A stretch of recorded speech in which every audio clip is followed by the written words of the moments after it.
Great. Good morning. Good morning. Let's see. I'm Sarah Sati. If you haven't sat with me before, just generally introduce myself. Today we are going to light a little incense and then move on to the second part of our reading. Remember, we're reading from The Heart of the Buddha's Teaching by Thich Nhat Hanh. You don't have to own the book because I'm going to be doing the reading. Last week, we started the first section, which is about the Four Noble Truths. And this week, we will finish that. We'll be working with chapters 6, 7, and 8. I'll read a chapter. I'll talk very briefly about it. And then I'll read the next chapter until we finish the reading. And then we'll sit for a brief contemplation together. And then just like last week, I will leave you with some questions to contemplate for the week ahead. So again, I really thought about this. I thought, what's the best way for someone to participate? Hi, Mary. I think the best way for someone to participate in this experience, in my ideal mind, I was thinking to go for a walk in nature, to have your headphones in, to be walking mindfully, to be breathing mindfully, and just to be listening. If you were here with me last week, Thich Nhat Hanh talked about how should we listen to the Buddha's teachings? What is the best way to do that? And he spoke of the best way is with an easy mind. So we shouldn't be striving. We shouldn't be trying to force the experience. I really encourage you to just be breathing, listening, letting the words come to you, not working too hard to understand them, not even working too hard to listen, just being present for the experience and trusting that the most important concepts will make their way into your heart. I think it's really important for us to remember that although we're reading about this, we're reading about the Buddha's teachings, in truth, the teachings are not about reading. They're not about talking. They're about experiencing. And that's something we'll dive more deeply into today. How can we take these teachings and put them into practice for ourselves? So we want to remember that our main goal in life is to experience more well-being and less suffering. And the Buddha's words, the Buddha's teachings are an attempt at giving us the skill sets to do just that. So I'm going to go ahead and begin with the reading now. If you're following along, we'll start with chapter 6. Stopping, calming, resting, healing. Buddhist meditation has two aspects, shamatha and vipassana. We tend to stress the importance of vipassana, looking deeply, because it can bring us insight and liberate us from suffering and afflictions. But the practice of shamatha, stopping, is fundamental. If we cannot stop, we cannot have insight. There is a story in Zen circles about a man and a horse. The horse is galloping quickly, and it appears that the man on the horse is going somewhere important. Another man standing alongside the road shouts, "Where are you going?" And the first man replies, "I don't know, ask the horse." This is also our story. We are riding a horse, we don't know where we are going, and we can't seem to stop. The horse is our habit energy pulling us along, and we are powerless. We are always running, and it has become a habit. We struggle all the time, even during our sleep. We are at war within ourselves, and we can easily start a war with others. We have to learn the art of stopping our thinking, our habit energies, our forgetfulness, the strong emotions that rule us. When an emotion rushes through us like a storm, we have no peace. We turn on the TV and then we turn it off. We pick up a book and then we put it down. How can we stop this state of agitation? How can we stop our fear, despair, anger, and craving? We can stop by practicing mindful breathing, mindful walking, mindful smiling, and deep looking in order to understand. When we are mindful, touching deeply the present moment, the fruits are always understanding, acceptance, joy, and the desire to relieve suffering and bring joy. But our habit energies are often stronger than our volition, our intention. We say and do things we don't want to, and afterwards we regret it. We make ourselves and others suffer, and we bring about a lot of damage. We may vow not to do it again, but we do it again. Why? Because of our habit energies. These push us. We need the energy of mindfulness to recognize and be present with our habit energies in order to stop this course of destruction. With mindfulness, we have the capacity to recognize the habit energy every time it manifests. Hello, my habit energy, I know you are there. If we just smile to it, it will lose much of its strength. Mindfulness is the energy that allows us to recognize our habit energy and prevent it from dominating us. Forgetfulness is the opposite. We drink a cup of tea, but we do not know we are drinking a cup of tea. We sit with the person we love, but we don't know that she is there. We walk, but we're not really walking. We are someplace else, thinking about the past or the future. The horse of our habit energy is carrying us along, and we are its captive. We need to stop our horse and reclaim our liberty. We need to shine the light of mindfulness on everything that we do, so the darkness of forgetfulness will disappear. The first function of meditation, shamatha, is to stop. The second function of shamatha is calming. When we have a strong emotion, we know it can be dangerous to act, but we don't have the strength or clarity to refrain. We have to learn the art of breathing in and out, stopping our activities and calming our emotions. We have to learn to become solid and stable like an oak tree and not be blown from side to side by the storm.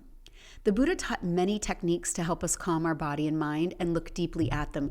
They can be summarized in 5 stages. We'll talk more about this. Recognition. If we are angry, we say, I know that anger is in me. 2, acceptance. When we are angry, we do not deny it. We accept what is present. 3, embracing.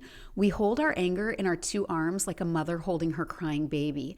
Our mindfulness embraces our emotion, and this alone can calm our anger and ourselves. 4, looking deeply. When we are calm enough, we can look deeply to understand what has brought this anger to be, what is causing our baby's discomfort. And 5, insight.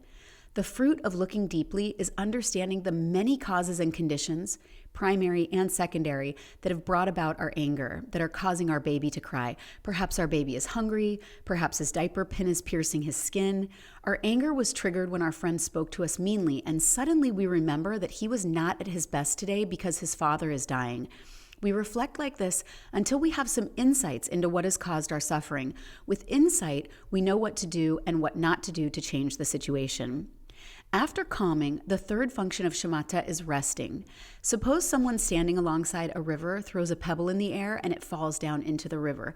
The pebble allows itself to sink slowly and reach the riverbed without any effort. Once the pebble is at the bottom, it continues to rest, allowing the water to pass by. When we practice sitting meditation, we can allow ourselves to rest just like that pebble. We can allow ourselves to sink naturally into the position of sitting, resting without effort. We have to learn the art of resting, allowing our body and mind to rest. If we have wounds in our body or our mind, we have to rest so that they can heal themselves. Calming allows us to rest, and resting is a precondition for healing. When animals in the forest get wounded, they find a place to lie down and they rest completely for many days. They don't think about food or anything else, they just rest, and they get the healing they need. When we humans get sick, we just worry. We look for doctors and medicine, but we don't stop. Even when we go to the beach or the mountains for a vacation, we don't rest, and we come back more tired than before. We have to learn to rest. Lying down is not the only position for resting. During sitting or walking meditation, we can rest very well. Meditation does not have to be hard labor. Just allow your body and mind to rest like an animal in the forest. Don't struggle. There is no need to attain anything. I'm writing a book, but I'm not struggling. I'm resting also. Please read in a joyful yet restful way. The Buddha said, "My dharma is the practice of non-practice." Practice in a way that does not tire you out, but gives your body, emotions, and consciousness a chance to rest. Our body and mind have the capacity to heal themselves if we allow them to rest. Stopping, calming, and resting are preconditions for healing. If we cannot stop, the course of our destruction will just continue. The world needs healing. Individuals, communities, and nations need healing. So in this chapter, I think this is so important for the Western world. You know, Thich Nhat Hanh's talking about the difference between shamatha and vipassana. And in the Western world, we're always at the end before we are at the beginning. So we see we have to start, but then immediately our mind goes to where we need to finish. And Thich Nhat Hanh is saying, you can't get there like that. Actually, if you try to go to the end first, it will be too stressful. It will be too much of a struggle. And so here he's saying the precondition is to practice shamatha, and this is the practice, right? So you have to ask yourself, am I restful? Am I calm? Am I able to stop? Most people in the Western world, it's like go, go, go, go, go. But when we practice stopping, when we practice resting, when we practice calming, what Thich Nhat Hanh is saying, what the Buddha's teachings are telling us, is that insight and wisdom will naturally blossom. And if we can't do those things, we actually hold ourselves back from the proper space needed for insight to develop. Chapter 7 is a little bit longer, so I encourage you to rest and just allow yourself, like I said earlier, to listen. No stress. Touching our suffering. In the Pali version of the discourse on turning the wheel of the Dharma, the Buddha told the 5 monks, as long as the insight and the understanding of these 4 noble truths, in their 3 stages and 12 aspects, just as they are, had not been fully realized, I could not say that in this world, with its gods, maras, brahmas, recluses, brahmins, and men, someone had realized the highest awakening. Monks, as soon as the insight and understanding of the 4 noble truths in their 3 stages and 12 aspects, just as they are, had been realized, I could say that in this world, with its gods, maras, brahmas, recluses, brahmins, and men, someone had realized the highest awakening. In the Chinese version of the sutra, the Buddha said, monks, the experience of the 3 turnings of the wheel with regard to each of the 4 truths gives rise to eyes of awakened understanding, and therefore I declare before gods, spirits, Shramans, and Brahmins of all times that I have destroyed all afflictions and reached full awakening. The wheel of the Dharma was put in motion 12 times, 3 for each of the 4 noble truths. To understand the 4 noble truths, not just intellectually, but experientially, we have to practice the 12 turnings of the wheel. The first turning is called recognition. We sense that something is wrong, but we're not able to say exactly what it is. We make some effort to escape, but we cannot. We try to deny our suffering, but it persists. The Buddha said that to suffer and not know that we are suffering is more painful than the burden endured by a mule carrying an unimaginably heavy load. We must, first of all, recognize that we are suffering and then determine whether its basis is physical, physiological, or psychological. Our suffering needs to be identified. Recognizing and identifying our suffering is like the work of a doctor diagnosing an illness. He or she says, if I press here, does it hurt? And we say, yes, this is my suffering. This has come to be. The wounds in our heart become the object of our meditation. We show them to our doctor and we show them to the Buddha, which means we show them to ourselves. Our suffering is us, and we need to treat it with kindness and nonviolence. We need to embrace our fear, hatred, anguish, and anger. My dear suffering, I know you are there. I am here for you, and I will take care of you. We stop running from our pain. With all our courage and tenderness, we recognize, acknowledge, and identify it. The second turning of the wheel is called encouragement. After recognizing and identifying our pain, we take the time to look deeply into it in order to understand its true nature, which means its causes. After observing our symptoms, the doctor says, I will look deeply into it. This illness can be understood. And it may take him a week to conduct tests and inquire about what we've been eating, or a month or 2 months, our attitudes, how we spend our time, and so on, but he is determined to understand our illness. Our suffering, depression, illness, a difficult relationship, or fear needs to be understood, and like a doctor, we are determined to understand it. We practice sitting and walking meditation, and we ask for guidance and support from our friends, and if we have one, our teacher. As we do this, we see that the causes of our suffering are knowable, and we make every effort to get to the bottom of it. At this stage, our practice can still be set back. The third turning of the wheel is called realization and can be expressed as, this suffering has been understood. We realize the efforts begun during the second turning. The doctor tells us the name and all the characteristics of our illness. After studying, reflecting upon, and practicing the First Noble Truth, we realize that we've stopped running away from our pain. We can now call our suffering by its specific name and identify all of its characteristics. This alone brings us happiness and joy without setbacks. Still, after we have successfully diagnosed our ailment, for a time we continue to create suffering for ourselves. We pour gasoline on the fire through our words, thoughts, and deeds, and often don't even realize it. The first turning of the wheel of the second noble truth is the recognition. I am continuing to create suffering. The Buddha said, when something has come to be, we have to acknowledge its presence and look deeply into its nature. When we look deeply, we will discover the kinds of nutriments that have helped it come to be and that continue to feed it. He then elaborated 4 kinds of nutriments that can lead to our happiness or our suffering. And these are edible food, sense impressions, intention, and consciousness. Intention, also often referred to as volition. The first nutriment is edible food. What we eat or drink can bring about mental or physical suffering. We must be able to distinguish between what is healthful and what is harmful. We need to practice right view when we shop, cook, and eat. The Buddha offered this example. A young couple and their 2-year-old child were trying to cross the desert and they ran out of food. After deep reflection, the parents realized that in order to survive, they had to kill their son and eat his flesh.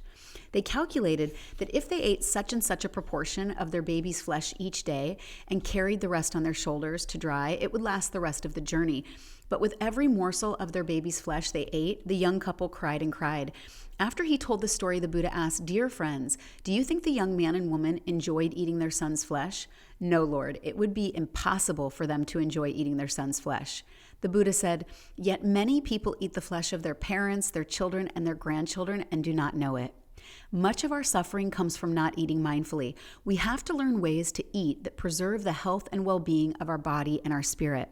When we smoke, drink, or consume toxins, we are eating our own lungs, liver, and heart. If we have children and we do these things, we are eating our children's flesh. Our children need us to be healthy and strong. We have to look deeply to see how we grow our food so we can eat in ways that preserve our collective well-being, minimize our suffering and the suffering of other species, and allow the earth to continue to be a source of life for all of us. If, while we eat, we destroy living beings or the environment, we are eating the flesh of our own sons and daughters. We need to look deeply together and discuss how to eat, and what to resist. This will be a real Dharma discussion. The second kind of nutriment is sense impressions. Our 6 sense organs, eyes, ears, nose, tongue, body, and mind, are in constant contact with sense objects, and these contacts become food for our consciousness. When we drive through a city, our eyes see so many billboards, and these images enter our consciousness. When we pick up a magazine, the articles and advertisements are food for our consciousness. Advertisements that stimulate our craving for possessions, sex, and food can be toxic. If after reading the newspaper, hearing the news, or being in a conversation, we feel anxious or worn out, we know we have been in contact with toxins. Movies are food for our eyes, ears, and minds. When we watch TV, the program is our food. Children who spend 5 hours a day watching television are ingesting images that water the negative seeds of craving, fear, anger, and violence in them. We are exposed to so many forms, colors, sounds, smells, tastes, objects of touch, and ideas that are toxic and rob our body and consciousness of their well-being. When you feel despair, fear, or depression, it may be because you've ingested too many toxins through your sense impressions. Not only children need to be protected from violent and unwholesome films, TV programs, books, magazines, and games, we too can be destroyed by these media. If we are mindful, we will know whether we are ingesting the toxins of fear, hatred, and violence, or eating foods that encourage understanding, compassion, and the determination to help others. With the practice of mindfulness, we will know that hearing this, looking at that, or touching this, we feel light and peaceful. While hearing that, looking at this, or touching that, we feel anxious, sad, or depressed. As a result, we will know what to be in contact with and what to avoid. Our skin protects us from bacteria. Antibodies protect us from internal invaders. We have to use the equivalent aspects of our consciousness to protect us from unwholesome sense objects that can poison us. The Buddha offered this drastic image. There is a cow with such a terrible skin disease that her skin is almost no longer there. When you bring her close to an ancient wall or old tree, all the living creatures in the bark of the tree come out, cling to the cow's body, and suck. When we bring her into the water, the same thing happens. Even when she is just exposed to the air, tiny insects come and suck. Then the Buddha said, this is our situation also. We are exposed to invasions of all kinds, images, sounds, smells, touch, ideas, and many of these feed the craving, violence, fear, and despair inside of us. The Buddha advised us to post a sentinel, namely mindfulness, at each of our sense doors to protect ourselves. Use your Buddha eyes to look at each nutriment you are about to ingest. If you see that it is toxic, refuse to look at it, listen to it, taste it, or touch it. Ingest only what you are certain is safe. The 5 mindfulness trainings can help very much. We must come together as individuals, families, cities, and a nation to discuss strategies of self-protection and survival. To get out of the dangerous situation we are in, the practice of mindfulness has to be collective. The third kind of nutriment is volition, intention, or will, the desire in us to obtain whatever it is that we want. Volition is the ground of all of our actions. If we think that the way for us to be happy is to become president of a large corporation, everything we do or say will be directed toward realizing that goal. Even when we sleep, our consciousness will continue to work on it. Or suppose we believe that all of our suffering and the suffering of our family has been brought about by someone who wronged us in the past. We believe we will only be happy if we inflict harm on that person, and our life is motivated solely by the desire for revenge. And everything we say, everything we plan, is to punish that person. At night we dream of revenge, and we think this will liberate us from our anger and hatred. Everyone wants to be happy, and there is a strong energy in us pushing us towards what we think will make us happy. But we may suffer a lot because of this. We need the insight that position, revenge, wealth, fame, or possessions are, more often than not, obstacles to our happiness. We need to cultivate the wish to be free of these things so that we can enjoy the wonders of life that are always available: the blue sky, the trees, our beautiful children. After 3 months or 6 months of mindful sitting, mindful walking, and mindful looking, a deep vision of reality arises in us, and the capacity of being there, enjoying life in the present moment, liberates us from all impulses and brings us real happiness. One day, after the Buddha and a group of monks finished eating lunch mindfully together, a farmer, very agitated, came by and asked, "Monks, have you seen my cows? I don't think I can survive so much misfortune." The Buddha asked him, "What happened?" And the man said, "Monks, this morning all 12 of my cows ran away, and this year my whole crop of sesame plants was eaten by insects." The Buddha said, "Sir, we have not seen your cows. Perhaps they have gone in the other direction." After the farmer went off in that direction, the Buddha turned to his Sangha and said, "Dear friends, do you know that you are the happiest people on earth? You have no cows or sesame plants to lose." We always try to accumulate more and more, and we think these cows are essential for our existence. In fact, they may be the obstacles that prevent us from being happy. Release your cows and become a free person. Release your cows so that you can be truly happy. The Buddha presented another drastic image. 2 strong men are dragging a third man along in order to throw him into a fire pit. He cannot resist, and finally they throw him into the glowing embers. These strong men, the Buddha said, are our own volition. We don't want to suffer, but our deep-seated habit energies drag us into the fire of suffering. The Buddha advised us to look deeply into the nature of our volition to see whether it is pushing us in the direction of liberation, peace, and compassion, or in the direction of suffering and unhappiness. We need to be able to see the kinds of intention food that we are consuming. The food of consciousness is the 4th of the 4 kinds of food. There are 2 kinds of consciousness, the collective and the individual. The food of consciousness means that we consume consciousness. There are different kinds of consciousness food. Some are healthy and nutritive, and some are toxic. In the collective consciousness, there are many toxic foods, such as anger and despair.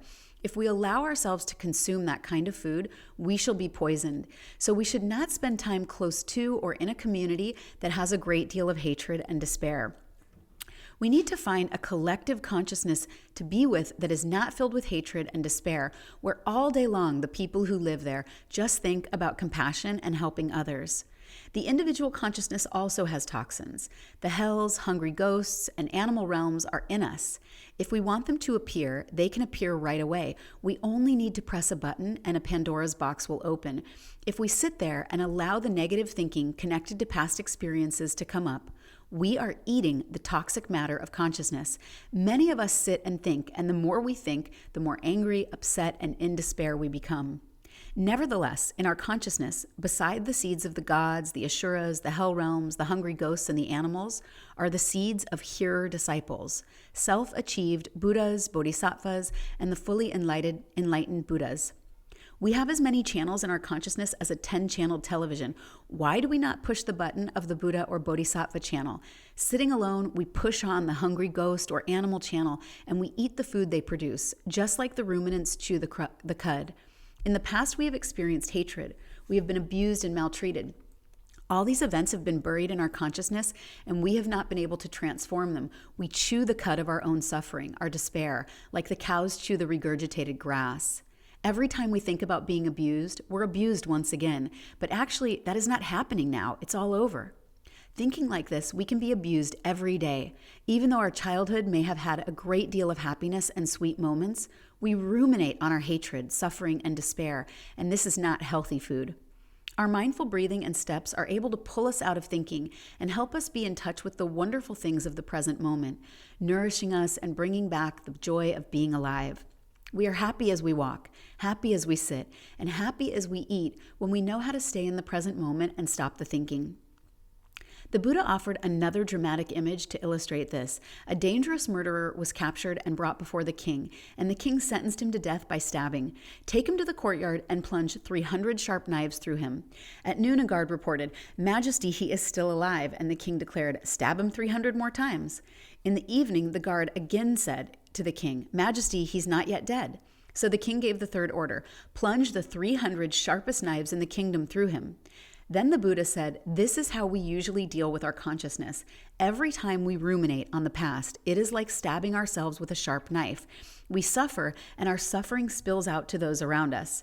When we practice the first turning of the First Noble Truth, we recognize suffering as suffering. If we are in a difficult relationship, we recognize this is a difficult relationship. Our practice is to be with our suffering and take good care of it. When we practice the first turning of the Second Noble Truth, we look deeply into the nature of our suffering to see what kinds of nutriments we've been feeding it. How have we lived in the last few years, in the last few months that has contributed to our suffering? We need to recognize and identify the nutriments we ingest and observe.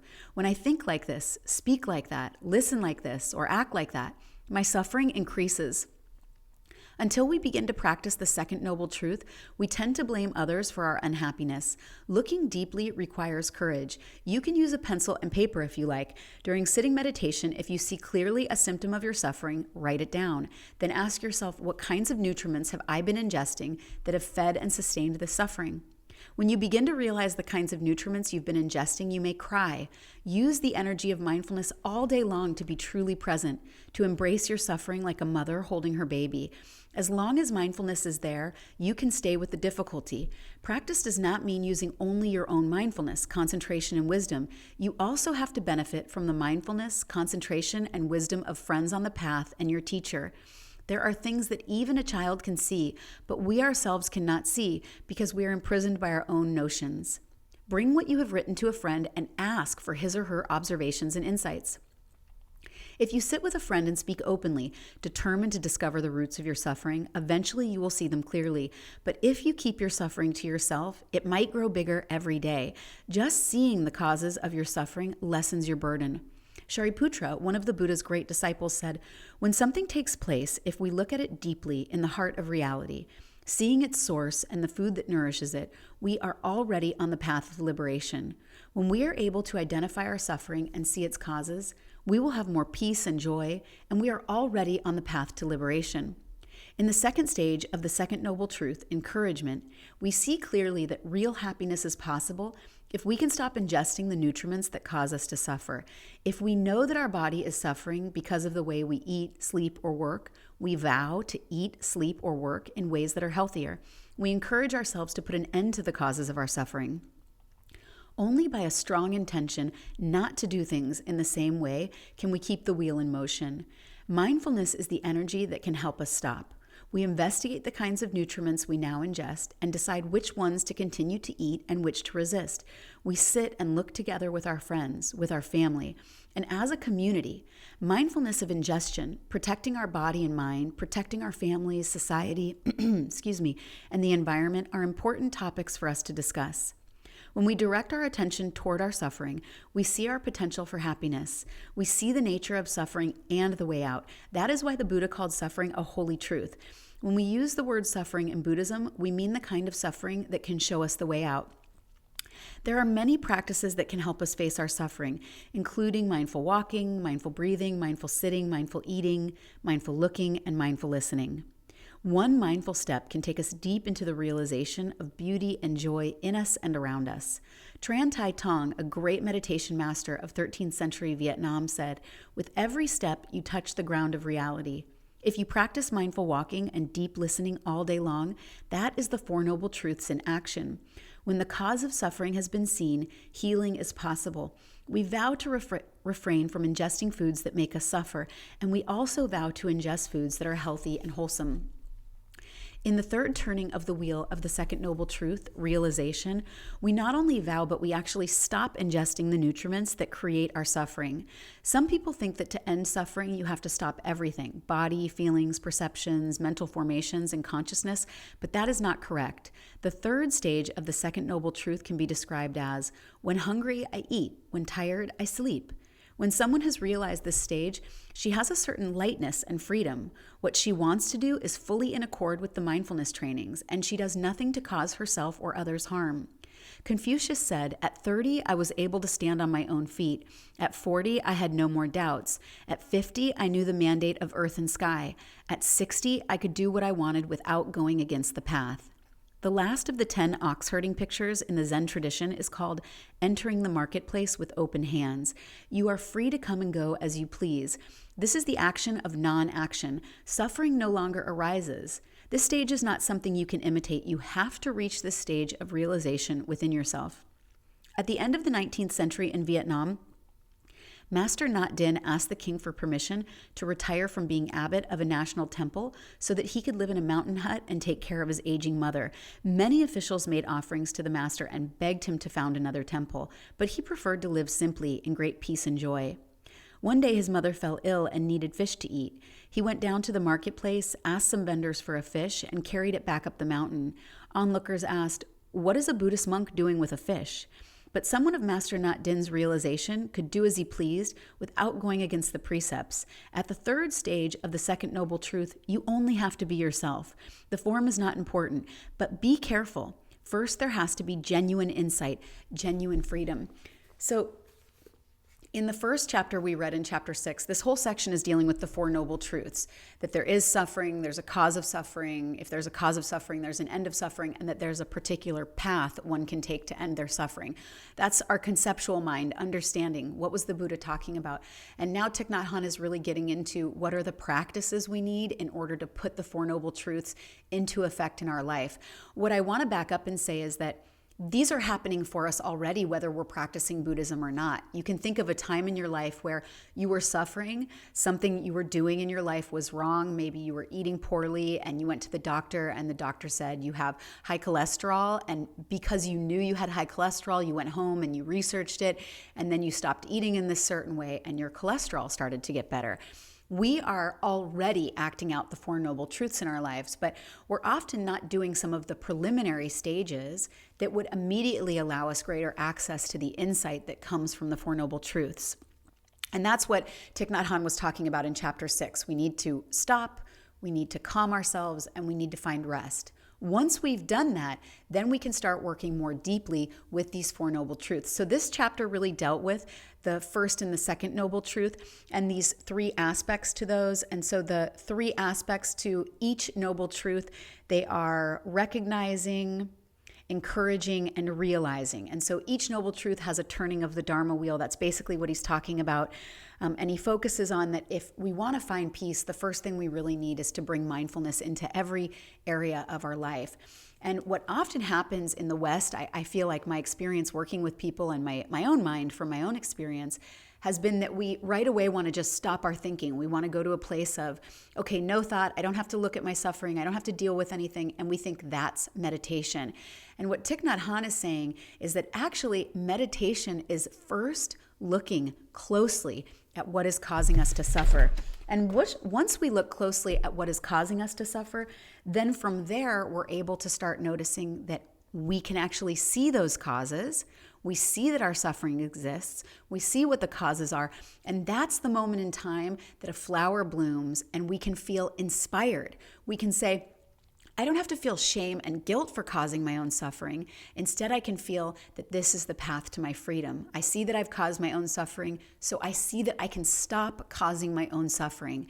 And when you work in that way, you can start to move towards the third and fourth noble truth, which is to step onto the path of well-being. And so that's the last chapter. And of course, he's also talking a lot about our habit energies. What we say we want to do and what we actually do are often in a misalignment.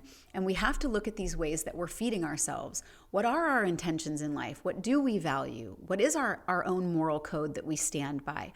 We need to have clarity in those things. How do we feed ourselves? In the ways we feed ourselves through our sense organs. What kind of movies, TVs do we watch? What kind of food do we eat? These are all questions that we need to look deeply at. And that in itself is a practice of the Four Noble Truths. Chapter 8. This is a shorter chapter. It's our last chapter today. So I'll get started. Realizing well-being. When we have a toothache, we know that not having a toothache is happiness. But later, when we don't have a toothache, we don't treasure our non-toothache. This is so true. Practicing mindfulness helps us learn to appreciate the well-being that is already there. With mindfulness, we treasure our happiness and can make it last longer. I always ask psychotherapists, why do you only talk to your clients about suffering? Why not help them touch the seeds of happiness that are also there? Psychotherapists need to help their patients be in touch with the third noble truth, the cessation of suffering. I encourage them to practice walking meditation and tea meditation with their patients in order to water the seeds of joy in them. Please ask yourself, what nourishes joy in me? What nourishes joy in others? Do I nourish joy in myself and others enough?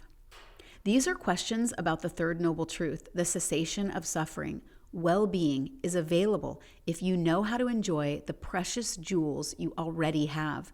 You have eyes that can see, lungs that can breathe, legs that can walk, and lips that can smile. When you are suffering, look deeply at your situation and find the conditions for happiness that are already there, already available. When we begin the first stage of the third noble truth, we already have some happiness, but we are not exactly aware of it. We are free, but we don't know that we are free. When we are young, we are strong and healthy, but we don't appreciate it. Even if someone tries to tell us we cannot realize what we have, only when we have difficulty walking do we realize how wonderful it was to have two healthy legs. The first turning of the third noble truth is the recognition of the possibility of the absence of suffering and the presence of peace. If we do not have peace and joy at this moment, we can at least remember some peace and joy we experienced in the past or observe the peace and joy of others. We see that well-being is possible. The second turning is to encourage ourselves to find peace and joy. If you want to garden, you have to bend down and touch the soil. Gardening is a practice, not an idea. To practice the Four Noble Truths, you yourself have to touch deeply the things that bring you peace and joy. When you do, you realize that walking on the earth is a miracle, washing the dishes is a miracle, and practicing with a community of friends is a miracle. The greatest miracle is to be alive. We can put an end to our suffering just by realizing that our suffering is not worth suffering for. How many people kill themselves because of rage or despair? In that moment, they do not see the vast happiness that is available.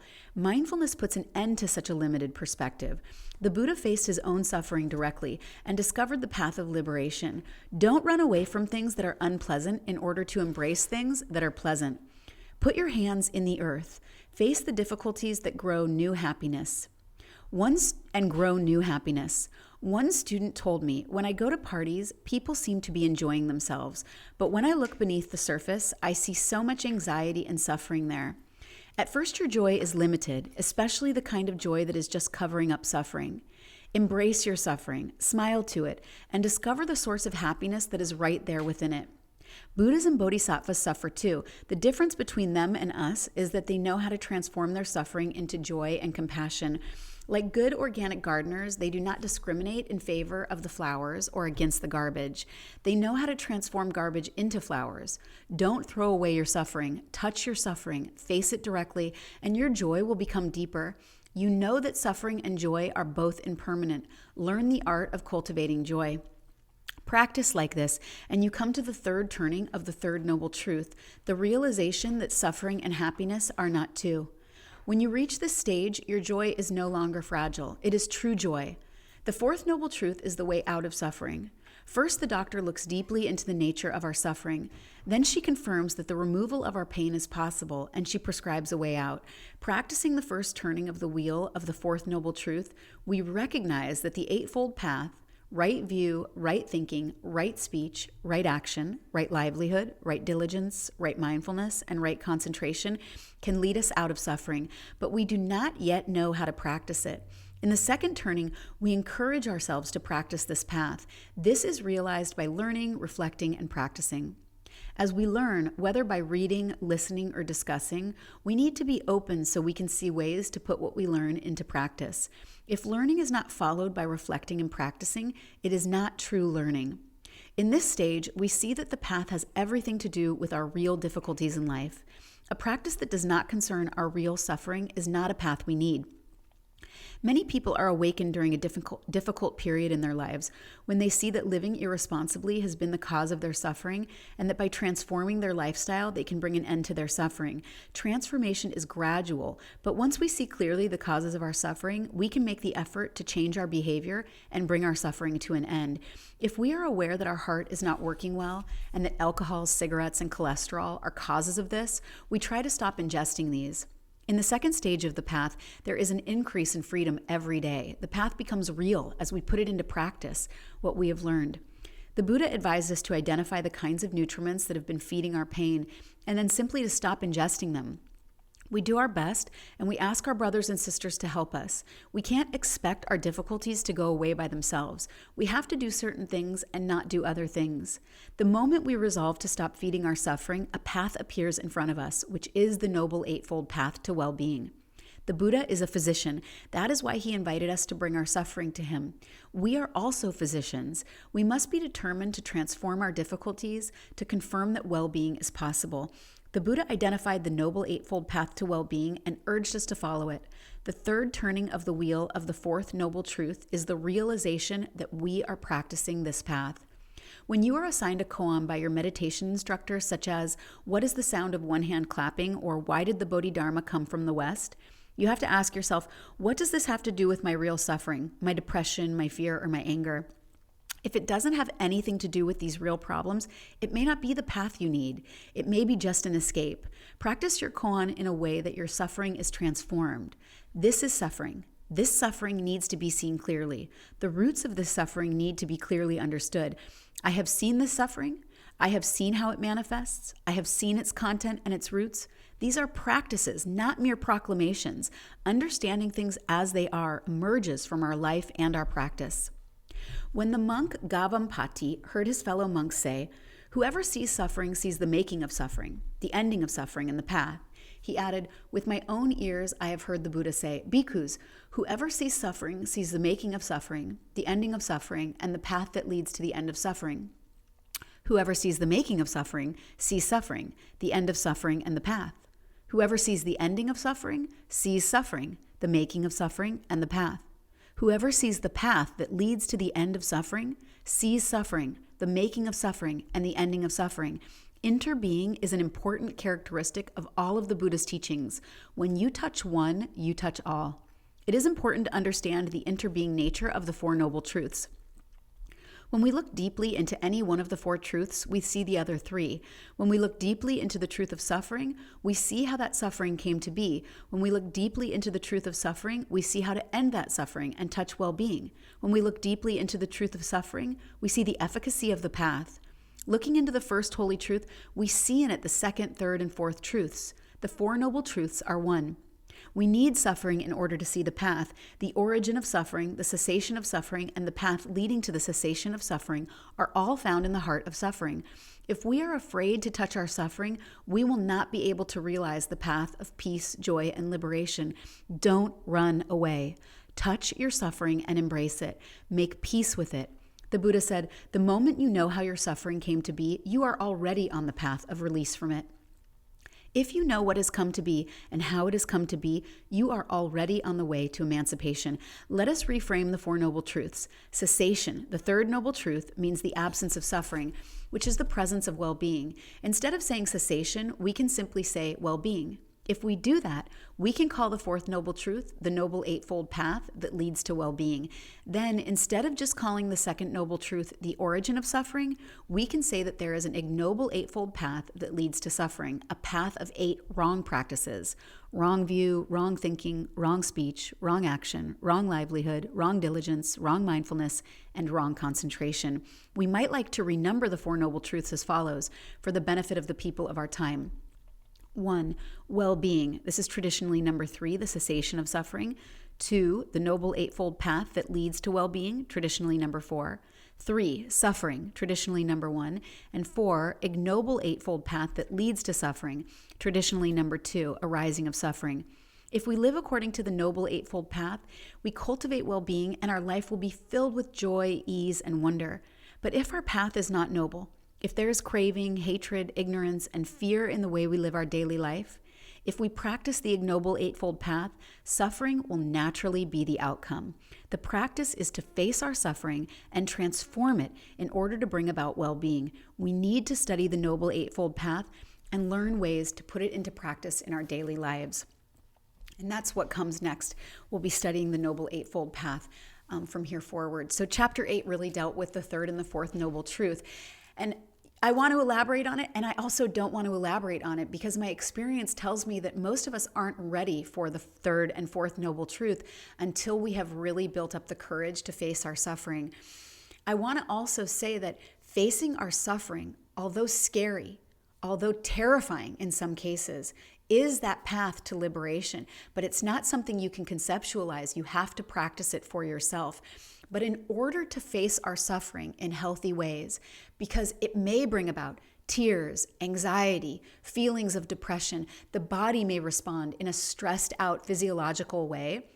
This is why the preliminary stages are to find out how to stop, how to rest, and how to calm ourselves. When we can do that, as we touch our suffering, as we move towards our suffering rather than away from it, we have the capacity to remain in this restful space, even though we may be crying, even though we may feel fear, even though negative memories may be coming to the surface.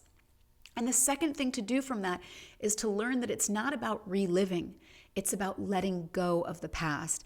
So I love this story about forgiveness. It's like we don't want to just forgive somebody, because forgiving somebody is to hold on to what it is they did to us in the first place. We actually want to forget we were harmed at all. And that doesn't mean we forget the lessons we were learned from the harm. It just means we stop replaying that harm over and over and over again. Just a reminder that I'm recording these teachings. I'm putting them on Insight Timer as audios, and I'm also putting them on YouTube, on our Mindful Island YouTube channel. So if you didn't hear the first one, you can go to the first one and re-listen to it. And then, of course, this is number 2. But before we go any further, because I don't like to take this much longer than an hour, I want to make sure we do a short contemplation together. And then after that, I will give you some questions that I would offer for you to sit with for the week to begin to put these practices into effect inside of our own hearts. That's the purpose of this work we're doing here together. We're coming together as a community, as a Sangha, and we're helping each other stoke the fire of walking this path of opening our hearts to the Buddha's teachings. And it isn't easy. The suffering that we have to touch, I've done it myself in so many ways. It can be very, very scary. I was just talking to my family about this before this moment in time, about an experience in my life where I was suffering deeply. And I wasn't just suffering. Because of my suffering, I was causing everyone to suffer. And so when we are able to look at that without fear, it's okay. It's okay that I suffered, and it's okay that I hurt other people. If I'm able to look at it authentically and honestly, then I can authentically love myself regardless, and I can authentically apologize to the people that I hurt. And in that way, I begin to lift the suffering. Tears may still come. That's okay. That's part of it. But I feel lighter as a result of the tears rather than heavier. And this is what I wish for all of us. Let's sit wherever you are, walking, lying down, sitting. Either close your eyes or keep them open, but allow your vision to soften. And even feel as though you turn from outside inside, like the eyes themselves flip around and you're no longer looking out, but you're beginning the process of looking in.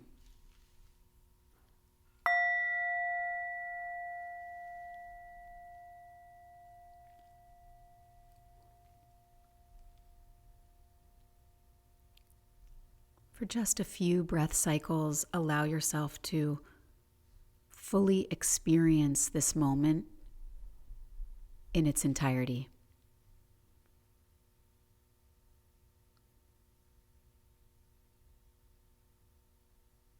Noticing any sounds around you, noticing temperature, anything you may see internally or externally. Don't push anything away. Feel the rhythm of your breath and be fully present for each next inhale and each next exhale, not as your sole focus, but as one piece of the greater reality, the anchor that holds you in this moment.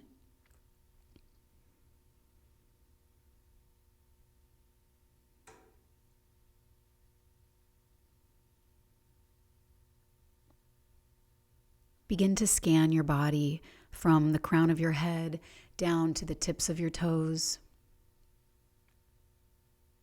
Notice any pains you may feel. Notice any areas of relaxation or joy that may exist.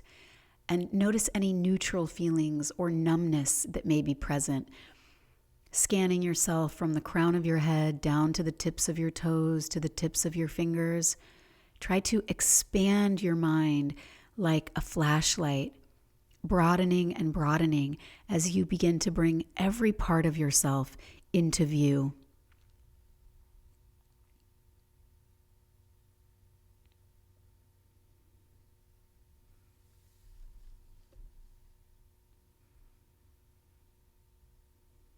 Regardless of what you see, begin to relax.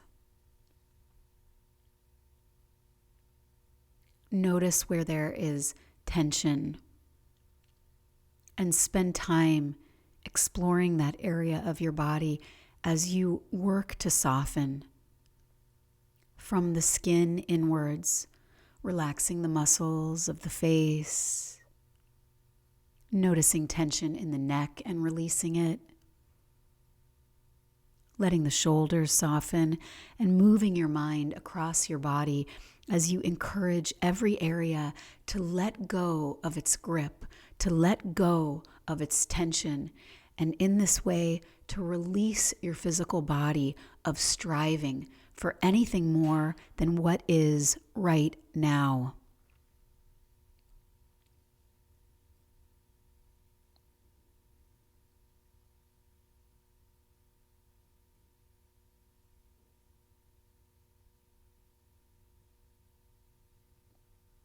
Whatever happens is okay.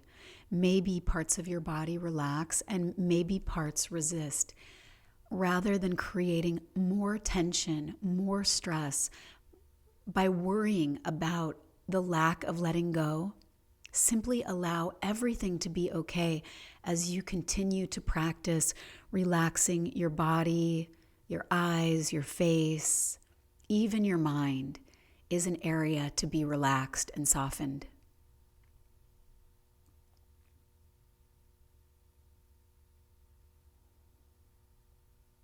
Feel the beat of your heart.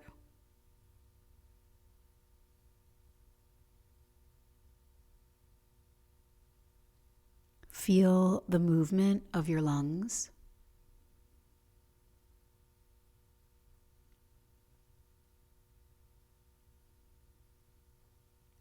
Notice how when you stop doing, you're finally able to recognize that life is happening to you, that things are being done.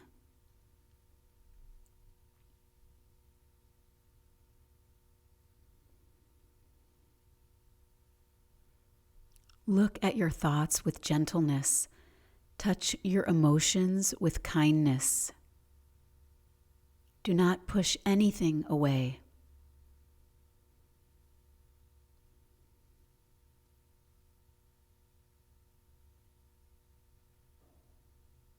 Imagine that you are able to extend your heart outward.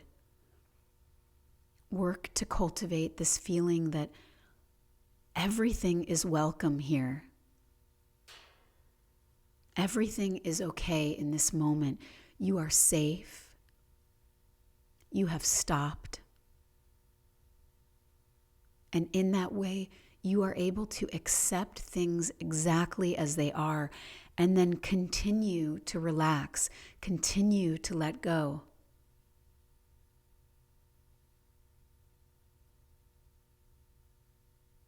If you feel lonely, remember we are here with you. We are practicing with you. Do not be afraid to open yourself to the art of allowing things to be as they are. You are not alone.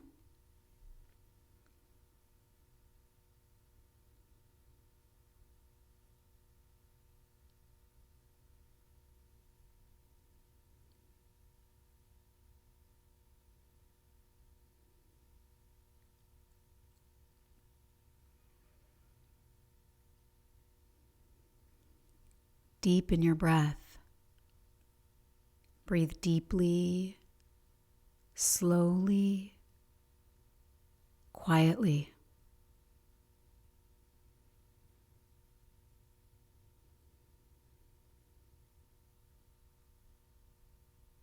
Acknowledge what a blessing each next breath is.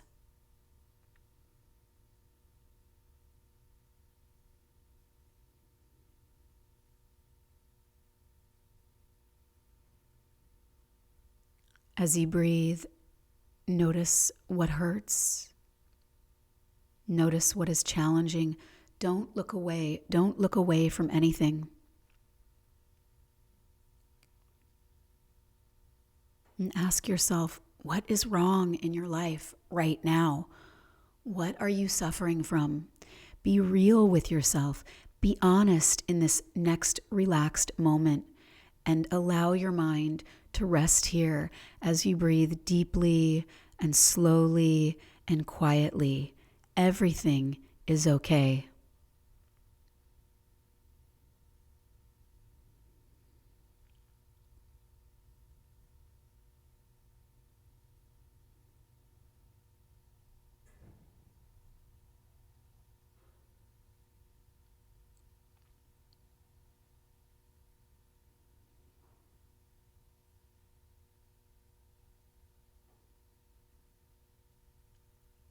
You are a perfect human being. You are valuable and lovable. You are a gift to this planet.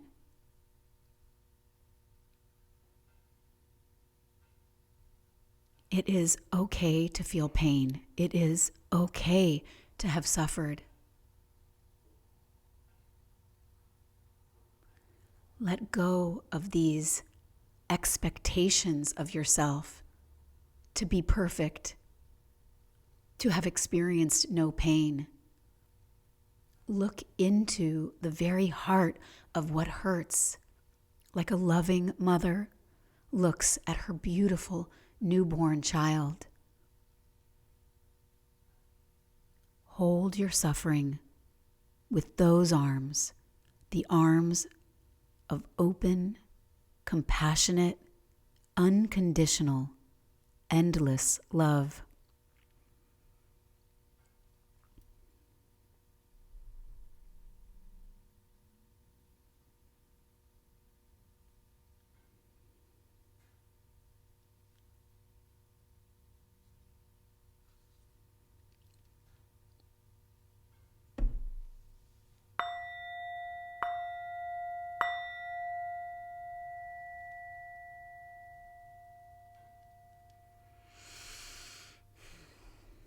Let go of the experience.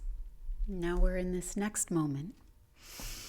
The eyes, maybe they blink open and you come back to this space we share.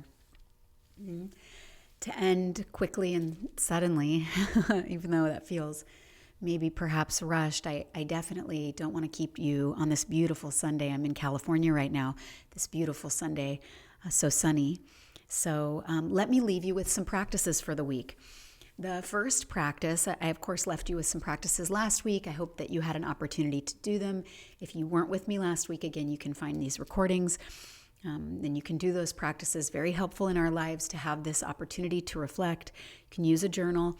For this week, I would like you to write down all of the ways that you are feeding yourself, that could be causing your suffering. And I want you to be really specific. The TV programs that you watch, what you listen to, the podcasts you listen to, the audiobooks you listen to, the meditations you listen to, the music you listen to, but go deeper. What do you look at? What are you reading? The emotions you continue to play in your mind. What is the story you're telling yourself on a regular basis? The intentions you have for your life. What do you value? What does a good life mean to you? And what of these things is likely causing you more harm than it is allowing you to heal? So do this investigation in a mindful way. Be curious without judgment. Rather than seeing yourself as bad for these things, I really want you to frame it as seeing this as freeing information. This is actually required information to get to that next level. We have to look deeply at what we are doing to cause our own suffering. And once you know what you're doing to cause your own pain, then you have the chance to transform. And maybe you don't believe that yet, but if you're here with me now, we're practicing. We're not pretending like we already know. We're practicing and we're looking to see, did this have a positive effect or not? So this week, the practice is to write down every way you are feeding yourself in every direction that could be causing you to suffer. And if you want to look more into it, it's called the 4 nutriments. You can read about it online, what the 4 nutriments are. And then really, nutriment by nutriment, how are you feeding yourself that could be causing your own suffering? After you've done this, the second practice for the week that I'd like you to do is I would like you to go to a very trusted friend, family member, or teacher and take them what you have written down and share this with them and listen to their feedback. So this is a way for us to expand outside of ourselves. In the West, we're so isolated, we're so lonely, and we have to be able to expand into a community that supports our upliftment and our healing. So seek out a teacher, maybe it's a psychologist or a therapist or some other person in your life who you respect, whose opinion you value, and go to them with what you have written down and ask them for their feedback. And so that is practice number 2. So practice number 1, look into the 4 nutriments, really be specific. How are you feeding your own suffering potentially? Even how are you feeding yourself in total? And then how may some of those things be contributing to your suffering? Don't look away, cry if you need to. And then number 2, take that to someone. Take that to someone that you trust and love. But Sarah, what if I have nobody that I trust and love? This is the moment in time, and I love this practice. I wish I had learned of it earlier in my own self-healing journey. The practice of sitting down and visualizing a community of people meditating with you. Sit down and see the Buddha, the Sangha, see everyone that you can imagine, because you aren't alone. Even if you may not have someone right next to you, there are people all over the world holding these teachings in their heart and meditating along with you. So you can sit with yourself, you can sit with what you've written, and you can visualize yourself reaching out to those people and telling them and listen in to what they may have to say. So it doesn't have to be a real person. It can even be a pet, honestly. Okay, so those are the 2 practices. Again, looking at the 4 nutriments, how you're feeding yourself, how that may be causing your own suffering, and then taking it to someone real or imagined and consulting in what you have written. Again, that was chapters 6 through 8 in the Heart of the Buddha's Teachings. I think it shows backwards when I show it, but by Thich Nhat Hanh. Next week, we start diving into the Noble Eightfold Path. So if we really want to step on this path, if we really want to eliminate our suffering for good for the rest of our lives, then this Noble Eightfold Path are the practices we need to start putting into place. So we will begin to investigate those deeply. I'm Sarah Sati. I really appreciate your time. I really appreciate spending these moments with you. This is as much for me as it is for you, and me building a sense of community and stopping the feeling of isolation. So I really appreciate you being present with me. Again, you can find these recordings on YouTube, Mindful Island YouTube channel, or on my Insight Timer page, Sarah Sati on Insight Timer. Thank you so much. I hope you have a beautiful Sunday, and I hope that you are able to touch the heart of your own suffering. Yes, the 4 nutriments, Martin, consult or visualize with your community. Yes, beautiful. Thank you so much. So many blessings to you. Until next time, live mindfully, be well.